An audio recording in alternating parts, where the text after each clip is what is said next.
Visakha Janasena minority నేతలు CM Jaganmohan రెడ్డిపై వినూత్న రీతిలో నిరసన తెలిపారు.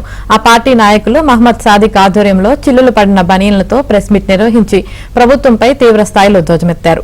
2019 ఎన్నికల్లో ముస్లిం ఓట్లతో గద్దెనెక్కిన జగన్ మమ్మల్ని దగా చేశారని విమర్శించారు. గత టీడీపీ ప్రభుత్వం మైనార్టీ విద్యార్థుల కోసం విదేశీ విద్య పేరిట తెచ్చిన స్కీమ్ను సీఎం జగన్ నిలిపివేశారని, ఈ ఎన్నికల్లో ముస్లింలు వైసీపీకి బుద్ధి చెప్పాలని సాదిక్ పిలుపునిచ్చారు. మేము పడుతున్న పరిస్థితి ఇది. ముస్లిమ్స్ అందరూ కూడా చెప్పుకోలేని పరిస్థితిలో ఈరోజు ఉన్నారు.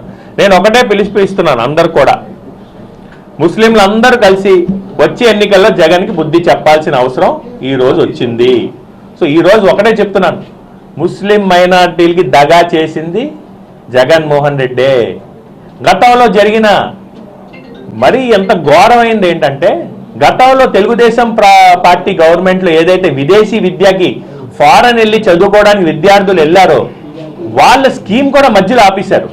అంటే అక్కడికి వెళ్ళిన తర్వాత వాళ్ళకి డబ్బులు ఇవ్వను అని చెప్తే వాళ్ళ పరిస్థితి ఏంటని చెప్పండి. 4 సంవత్సరాలు 3 సంవత్సరాల కోర్సుకి ఆయన వెళ్తాడు, 1 సంవత్సరం గవర్నమెంట్ కట్టింది, మిగతా 3 సంవత్సరాలు డబ్బులు రాకపోతే వాళ్ళ పరిస్థితి ఏంటి? ఏదైతే మోసం చేసే ప్రభుత్వానికి అవకాశం ఇవ్వకూడదని చెప్పేసి మీడియా ద్వారా నేను తెలియజేస్తాను.